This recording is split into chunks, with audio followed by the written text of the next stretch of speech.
19세기 러시아 최고의 작가였던 도스토옙스키는 28살에 사형 선고를 받은 적이 있었습니다. 영하 50도의 추운 날씨에 그는 사형장으로 끌려갔습니다. 이제 이 땅에서 발을 붙이고 숨을 쉴 수 있는 시간이 불과 5분밖에 남지 않았습니다. 이 5분을 내가 어떻게 살아갈 것인가? 2분 동안에 나의 죽음을 애도하기 위해서 찾아온 친구들과 또 친척들에게 따뜻한 인사를 나누리라. 그리고 2분 동안에 살아왔던 지난 세기를 돌이켜보면서 하나님 앞에 감사를 드리리라. 마지막 1분은 내가 발을 붙이고 살았던 이 땅이 얼마나 아름다운가를 돌이켜보면서 그렇게 조용히 눈을 감고 하나님 앞에 서리라.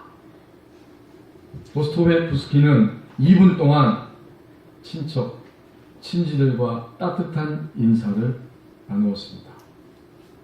지나간 세기를 쭉 돌이켜보는데 갑자기 그의 심령 안에 무서운 죽음의 공포가 엄습해 옵니다. 내게 한 번만 더 기회가 주어진다면 이렇게 후회하는 일은 없었을 것을. 인생의 시작이 있으면 끝이 있음을 내가 왜 모르고 살았단 말인가. 한 번만 더 내게 기회가 주어진다면. 이때 갑자기 바깥에서 왁자지껄하는 소리가 들려옵니다. 한 병사가 흰 손수건을 막 흔들면서 말을 타고 도착을 했습니다. 황제의 사면령을 받아가지고 전달하기 위해서 달려온 특사였습니다. 그때의 기억을 되살리면서 도스토옙스키는 그의 남은 생애를 살아갔고 문학을 통해서 진정한 삶의 목적이 무엇인가를 알리기 위해서 그는 자기의 피를 찍어가면서 이야기를 써내려갔다고 전해집니다. 그의 명작 죄와 벌, 또 카라마조프의 형제, 이런 모든 이야기들이 바로 그런 배경 안에서 쓰여진 작품들입니다. 성도 여러분, 우리는 사실 어젯밤에도 하나님이 주시는 기회 속에 지나갔고 오늘 이 아침에도 하나님이 주시는 기회를 얻어서 예배의 자리에 하나님 앞에 나와 지금 예배를 드립니다. 오늘 1절 상반절 말씀을 보십시오. 여전히 수많은 사람들이, 우리를 포함해서, 나를 포함해서 많은 사람들이 땅의 현실에 지배를 받고 살아간다고 말씀합니다. 그러므로 너희가 그리스도와 함께 다시 살리심을 받았으면 위의 것을 찾으라. 위의 것을 찾으라. 이렇게 명령하는 것을 보면 반대로 지금 이 골로새 교회 그리스도인들이, 그리고 이 땅의 많은 사람들이 여전히 위의 것이 아니라 하늘의 현실, 하나님의 현실이 아니라 땅의 것, 땅의 현실에 지배를 받으면서 살아가고 있다는 사실을 반증하고 있습니다. 땅의 현실, 땅의 지배를 받는 현실은 무엇이겠습니까? 밑으로 내려와서 5절 말씀에 보면 구체적으로 말합니다. 그러므로 땅에 있는 지체를 죽이라. 곧 음란과 부정과 사욕과 악한 정욕과 탐심이니 탐심은 우상 숭배니라. 땅에 있는 현실의 지배를 받는 삶은 곧 5절에서 5가지로 하나씩 밝혀주고 있습니다. 여전히 죄의 영향력 아래서 살아가고 있는 우리의 이 몸, 육체, 그리고 그 육체가 짓는 여러 가지 죄들, 이것이 바로 땅의 현실에 지배를 받고 있는 모습입니다. 먼저 첫 번째로 음란이라고 이야기합니다. 이것은 우리 몸에게 짓는 죄이죠. 결혼생활 외에, 결혼생활 바깥에서 이루어지는 모든 성적인 관계, 이것이 바로 몸의 죄를 짓는 음란의 죄입니다. 이 당시에 골로새 교회 안의 성도들은 이단의 영향을 받아서 유혹을 받고 흔들리고 있었는데 바로 영지주의 이단입니다. 하나님이 창조하신 인간의 몸 그리고 영이 있는데 영은 선하고 아름다운 것이고 물질 세계 그리고 이 몸은 전혀 가치가 없는 것이다. 몸은 가치가 없기 때문에 물질 세계는 가치가 없기 때문에 어떻게 취급해도 괜찮다고 여깁니다. 어떤 일을 해도 몸으로 행하는 것은 죄가 아니라고 여깁니다. 이게 바로 영지주의 이단의 생각들이에요. 결국 그런 생각 속에 있다 보니까 음란의 죄에 떨어지고 말았습니다. 이 음란은 육체가 저지르는 첫 번째의 대표적인 죄악이고 일들이고 성경에 보면 하나님의 나라를 유혹으로 받을 수 없다. 음란 속에 있는 자들은 하나님 나라의 천국에 들어가지 못한다고 말씀합니다. 고린도전서 6장 9절, 에베소서 5장 5절의 대표적인 말씀이 나옵니다. 하나님의 나라를 유혹으로 받지 못하느니라. 부정은 두 번째로 5절에 나오는 음란을 포함해서 더 넓은 의미의 행동과 말과 태도의 타락한 모습이 바로 부정입니다. 세 번째는 사욕이라고 말했습니다. 이 사욕은 감정의 지배를 받도록 자신을 그대로 방임하는 상태입니다. 감정에 따라서 행동하는 거예요. 그러다 보니까 결국 부끄러운 욕망, 억제할 수 없는 욕망으로 떨어지는 상태. 이게 바로 사욕입니다. 악한 정욕, 죄에 대한 지극한 욕구, 불타는 욕망을 가리킵니다. 성적인 욕망을 넘어서서 일반적으로 육신이 짓는 모든 이러한 죄들을 포함해서 악한 정욕이라고 이야기합니다. 이제 땅에 있는 지체의 마지막 현실은 탐심입니다. 그리고 탐심은 우상 숭배입니다. 탐심은 그것이 무엇이든지 간에 무엇을 탐하고 있든지 간에 하나님보다 더 소중한 그러한 위치에 그것을 갖다가 놓고 있습니다. 하나님보다 더 나에게 있어서 그것이 소중합니다. 그렇기 때문에 결국 그것 자체가 하나님 위치에 올라앉아 있고 바로 탐심은 우상 숭배가 됩니다. 근데 여러분 이 말씀을 가만히 보세요.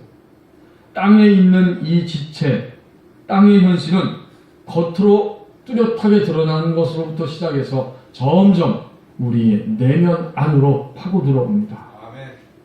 음란 또는 부정, 이것은 겉으로 드러나는 이런 죄악들이고 이제 점점 안으로 들어갑니다. 부정과 사욕과 악한 정욕 또 탐심, 이런 것들은 우리 속에서 보이진 않지만 우리 속에서 영향력을 미치면서 마침내는 우리를 더 강하게 지배하는 이런 실체, 그런 세력들입니다. 골로새 교인들, 그들이 주님을 믿을 때 그 당시에, 그리고 오늘 이 땅에 살아가는 수많은 사람들, 우리를 포함해서 종종 여전히 우리는 땅의 현실에 지배를 받으며 살아갑니다. 여러분 1절을 다시 보십시오. 만약에 이렇게 땅에 있는 지체, 땅의 현실에 지배를 받아서 살아간다면 그리스도인들이 그것 자체가 죽음입니다. 그리고 심판의 대상이라고 말씀하십니다. 그러므로 너희가 그리스도와 함께 다시 살리심을 받았으면 위의 것을 찾으라. 예수 그리스도를 믿을 때에 다시 살리심을 받은 자가 되었는데 밑으로 떨어져서 땅의 현실에 지배를 받는다면, 그리고 계속해서 그 현실 속에 머물러 있다면 이것은 죽음이고 그것 자체가 이미 죽어있는 것이고 하나님의 미래의 영원한 심판의 대상이 됩니다. 제가 지난 금요일 아침 꿈을 꿨습니다. 대한민국에 있는 남자들이 가장 끔찍해하는 꿈을 꿨습니다.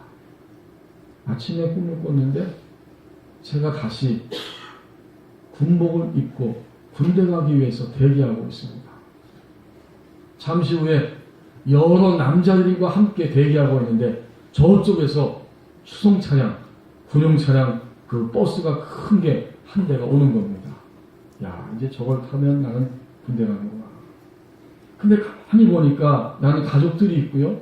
지금 이 나이에 군대를 다시 가야 되다니 너무나 끔찍했습니다. 차량에 도착했어요. 다 같이 거기 타야 되는데 다행히도 제가 차량에 타기 직전에 꿈이 깼습니다. 얼마나 다행인지. 만약 그 차를 탔으면 저는 군대 가는 거예요. 여러분, 예수 그리스도를 믿는 우리들이 예수님에 의해서 다시 살리심을 받았다고 오늘 3장 1절 상반절에서 이야기하죠. 그리스도와 함께 다시 살리심을 받았으면 위의 것을 찾으라.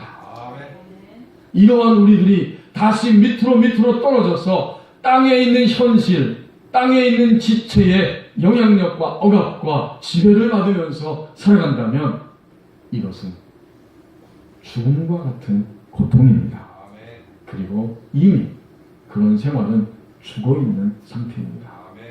만약 계속해서 그렇게 산다면 하나님의 영원한 심판의 대상이 될 것입니다. 예수님을 믿으면 우리는 다시 살아난 존재가 된 것이죠. 그러나 다시 밑으로 떨어지면 우리는 죽음의 상태로, 심판의 상태로 내려간다고 분명하게 말씀합니다. 여러분 6절에서 그것을 다시 한번 강조해주고 있어요. 이것들로 말미암아, 이것들은 어떤 거예요? 아까 우리가 살펴본 5절에 나오는 땅에 있는 지체의 현실입니다. 이러한 것들로 말미암아 하나님의 진노가 임하느니라. 요 임한다는 단어는 현재 진행형입니다. 옛날에 임하고 앞으로 임할 것이 아니라 이런 것들로 인해서 땅의 현실의 지배를 받고 산다면 지금 현재 하나님의 진노가 임하느니라. 우린 지금 그 진노 속에 살아가고 있는 것이고, 만약 태도가 바뀌지 않는다면 마침내는 미래적으로 영원한 심판으로 떨어질 것입니다. 영화를 찍기 전에는 너무나 좋았습니다. 영화를 찍기 전으로 돌아갈 수 있다면 원도 없고 한도 없겠습니다. 영화가 원수 같습니다. 영화 때문에 이제는 오도 가도 할 수 없는, 오갈 데 없는 신세가 되고 말았습니다. 원래 부산 사투리를 해야 되는데 제가 이 부산 사투리가 표현이 안 돼서 그냥 이렇게 말하는 거예요. 영화 국제시장에 인기가 치솟아서 이제 그 부산에 있는 국제시장이 관광 명소가 됐습니다. 그 꽃분이네 가게가 사람들이 끊이지 않고 찾아오다 보니까 이제는 너도 나도 다 찾아오는 유명한 장소가 되었어요. 꽃분이네 가게는 관광 명소가 되어서 살아날 수 있었지만 꽃분이네 바로 옆에 있는 체리라고 하는 간판을 걸고 5년 동안 지금까지 보세옷을 팔면서 장사했던 성정숙 씨는 다음 달 20일이면 가게 문을 닫아야 된다고 합니다. 꽃분이네 가게는 명소가 되어서 사람들이 자꾸 찾아오다 보니까 그것을 살리자고 해서 혜택을 받았지만 자기는 이제 가게세를 올려줘야 되는데 올려줄 형편이 안 됩니다. 장사는 오히려 영화 찍기 전보다 더 훨씬 못하다고 합니다. 그러니 손해를 보면서 내가 장사할 수는 없으니 이제 할 수 없이 문을 닫아야겠습니다. 바로 그런 이야기였어요.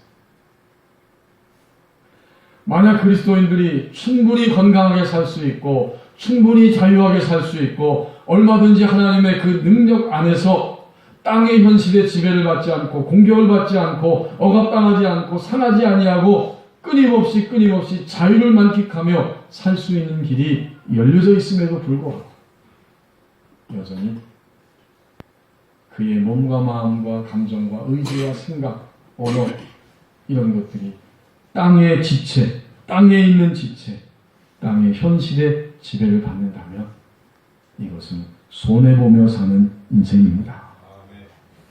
그렇게 산다면 우리는 지금 손해를 보고 있는 겁니다. 하나님이 분명히 말씀하십니다. 너희가 만약 땅의 현실에 계속적 지배를 받고 산다면 손해보는 것이고 영적으로 이미 죽어 있는 것이고 마지막에는 하나님의 영원한 심판을 받을 것이다. 이렇게 말씀하십니다. 이제 여러분 다시 하나님이 오늘 1절만 뭐라고 그랬는데 1절의 말씀 상반절을 주목해 보십시오. 우리의 신분을 계속적으로 일깨웁니다. 너희가 그러므로 너희가 우리 신분이죠. 그러므로 너희가 그리스도와 함께 다시 살리심을 받았으면 위의 것을 찾으라. 우리 신분을 강조하고 있어요. 우리의 영적 신분은 죽어있는 자가 아니라 살아있는 자라고 강조해 줍니다. 여기 그러므로라고 하는 단어 앞에 나오죠. 상반절에. 이건 앞에 전제된 이야기가 있습니다. 그게 뭘까요? 2장 12절과 2장 20절입니다. 2장 12절 말씀해 보면 너희가 세례로 그리스도와 함께 장사되고 또 죽은 자들 가운데서 그를 일으키신 하나님의 역사를 믿음으로 말미암아 그 안에서 함께 일으키심을 받았느니라. 죽은 자들 가운데에서 하나님의 역사를 믿음으로 말미암아 하나님 안에서 일으키심을 받았다. 이게 우리의 영적 신분이라는 거예요. 그 다음에 2장 20절에 보면 너희가 세상의 초등학문에서 이 세상의 초등학문은 세상의 여러 가지 가치관, 지식 이런 거일 수도 있지만 이것은 곧 악의 세력, 그 악한 영의 세력들이라는 겁니다. 그 악한 영의 세력들에서 그리스도와 함께 죽었거든 어찌하여 세상에 사는 것과 같이 규례에 순종하느냐. 우리의 신분은 그리스도와 함께 죽은 자 가운데서 일어났고 세상의 초등학문에서 이미 그리스도가 죽으실 때 죽었다는 거죠. 그러므로 너희가 이런 존재가 아니냐. 그러므로 너희가 그리스도와 함께 다시 살리심을 받았으면 위의 것을 찾으라. 우리의 영적 신분입니다. 여러분 신분이 얼마나 중요해요. 결국 우리의 영적 신분은 죽어있는 자가 아니라 살아있는 자라고 강력하게 말씀합니다. 예수님을 믿을 때 예수님 안에 일어난 일은 우리 모두에게 똑같이 일어난 현실입니다. 그렇죠? 2000년 전에 우리 주님이 십자가에서 죽으실 때 그 당시 사람뿐만 아니라 오고 오는 세대의 모든 그리스도인들은 주님과 함께 자신과 세상과 죄에 대하여 죽은 존재가 되었습니다. 이게 주님이 죽으실 때 일어난 일이에요. 그렇기 때문에 우리는 과거와 현재 그리고 이걸 잘 사용해야 되는데 미래에 지을 가능성이 있는 모든 죄들까지도 예수 그리스도 안에 있을 때에 용서함을 얻습니다. 이 놀라운 사실이죠. 이제 주님이 3일 만에 다시 부활하셨어요. 주님이 부활하셨을 때 우리도 세상과 죄와 자신에 대해서 죽고 다시 새로운 신분으로 살아날 수 있었습니다.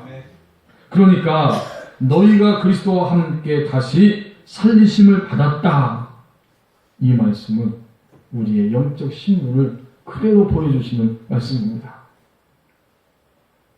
고등학교 3학년 된 남학생이 정신과 의사에게 검진을 받기 위해 보내졌습니다. 이 아이는 무슨 일을 했는가 보았더니 자기 아버지를 이 쇠스랑으로 그냥 내리 찍어서 폭행했다는 거예요. 담당 검사가 경찰서에 잡혀오고 재판을 받는데 이 아이의 행동이 도저히 이해가 안 돼가지고 정신감정을 의뢰하기 위해서 정신과 의사한테 보낸 겁니다.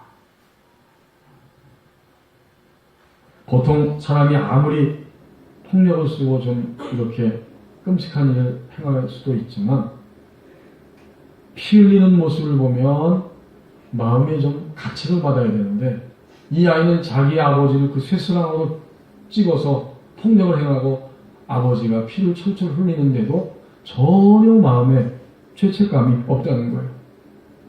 검사가 물어봤습니다. 너 도대체 무슨 일 한 거냐? 내가 창고에서 자전거를 끌고 나가는데 아버지가 지랄을 해서 그냥 쇠스랑으로 내리 찍었어요. 이게 무슨 이야기입니까? 아버지는 계속해서 이 아들이 창고에서 물건을 내다가 팔다가 보니까 이걸 저지하기 위해서 그날도 아들을 그렇게 하지 말라고 막다가 그만 이런 끔찍한 일을 당한 겁니다. 정신과 의사 선생님의 분석은 이렇습니다. 이것은 초자아가 발달하지 못한 사람의 심리이다. 전혀 죄책감을 느끼지 못한다는 것이 문제다. 초자아가 펑크가 나서도 안 되고 또 너무 가혹해도 문제가 된다. 초자아는 합리적이어야 건강한데 아이가 잘못됐을 때 어릴 때부터 거기에 맞는 벌을 주어야 한다. 합리적인 벌을 주는 초자아가 건강한 초자아다. 이것이 정신과 의사의 분석입니다.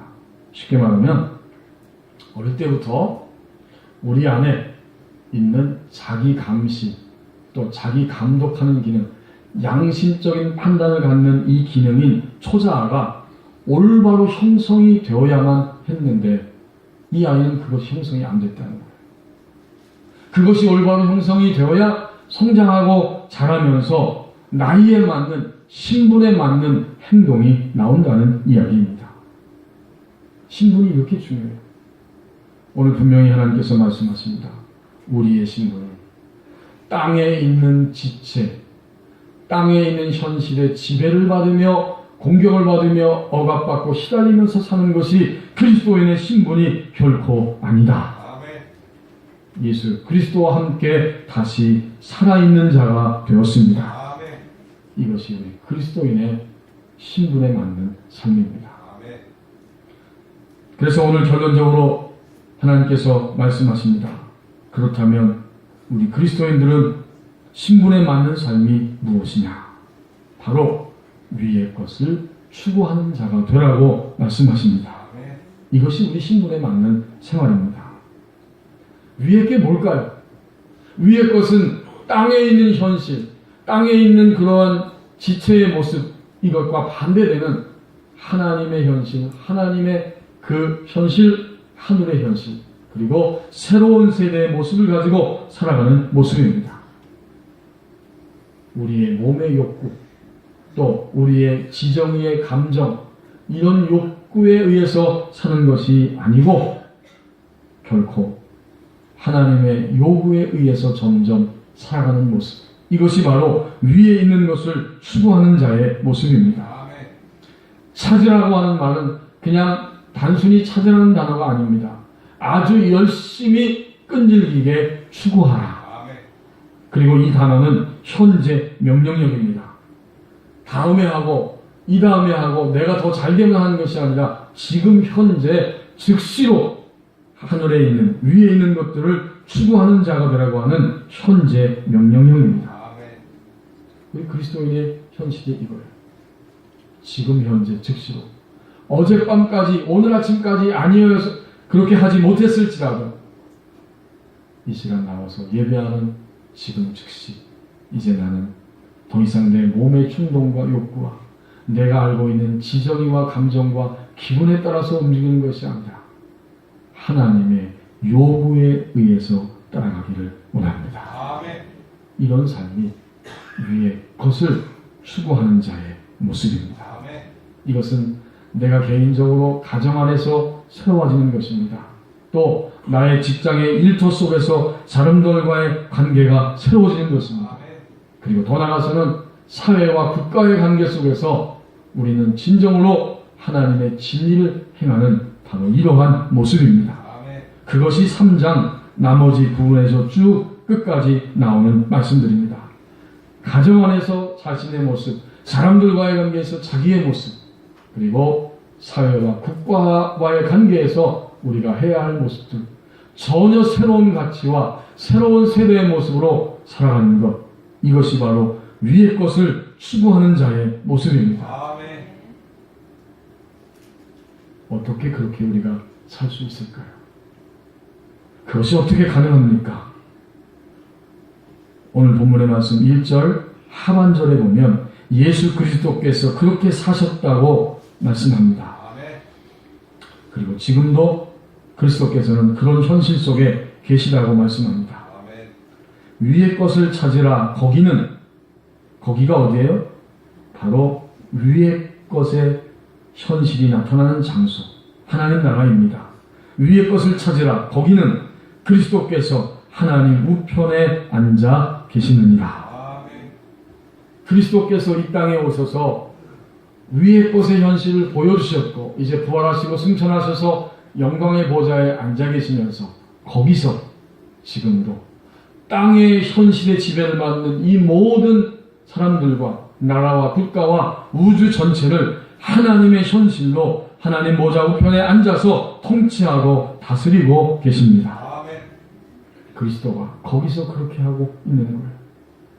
그렇다면 우리가 오늘 위의 것을 추구하는 자가 되는 길이 있다면 바로 이 그리스도, 그분을 우리의 삶의 중심에 점점 모셔드리는 길입니다. 그리스도가 우리 중심에 오시면 우리도 예수 그리스도처럼 땅의 현실이 아니라 하늘의 현실을 추구하고 그 현실을 나타내고 드러내고 다스릴 수 있는 이런 놀라운 능력이 우리 가운데 임합니다. 어떤 부부가요, 하루가 멀다 하고 아주 심하게 부부싸움을 했습니다.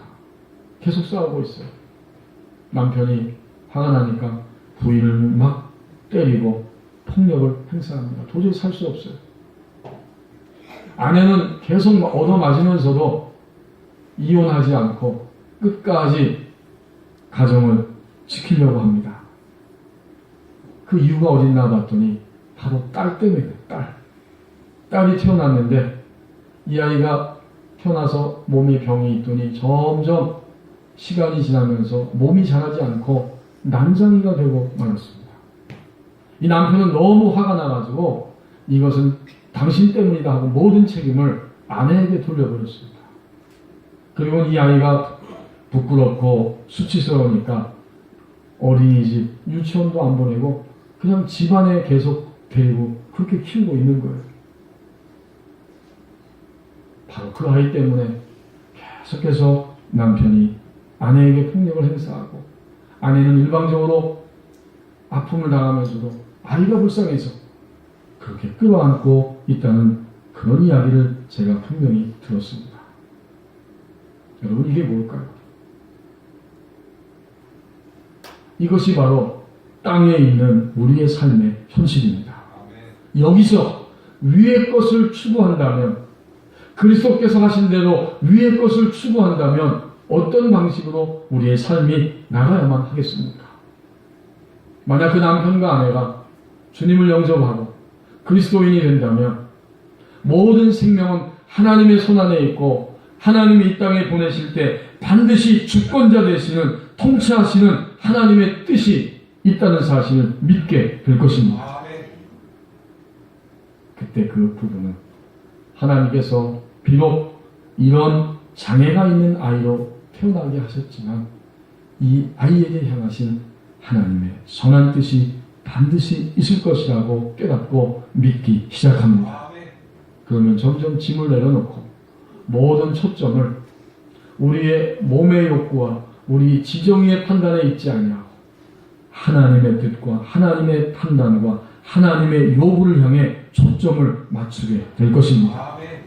그때 비로소 그 그리스도인 된 그 부분은 땅의 현실이 아니라 하늘에 있는 현실, 위의 것을 추구하는 자로 살아갈 수 있습니다.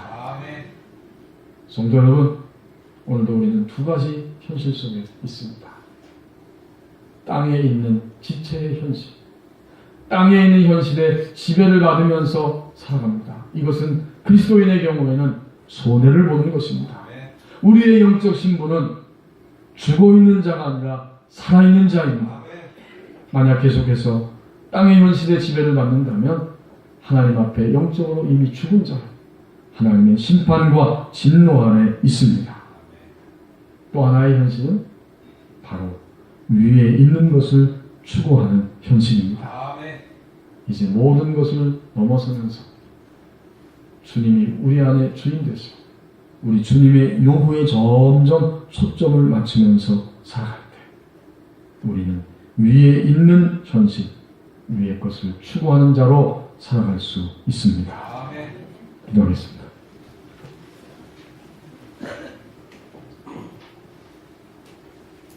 하나님, 어젯밤도 오늘 아침도 우리에게 기회로 주셨고 이제 오늘 새날을 새로운 시간을 우리에게 허락해 주시면서 결코 땅의 현실에 땅에 있는 지체에 종로로 타면서 매여 있는 자가 되지 말라고 말씀해 주셨사오니 이제 우리의 영적 신분을 자각하며 더 이상 손해를 보며 살지 아니하고 위의 것을 추구하는 자가 되게 하여 주옵소서.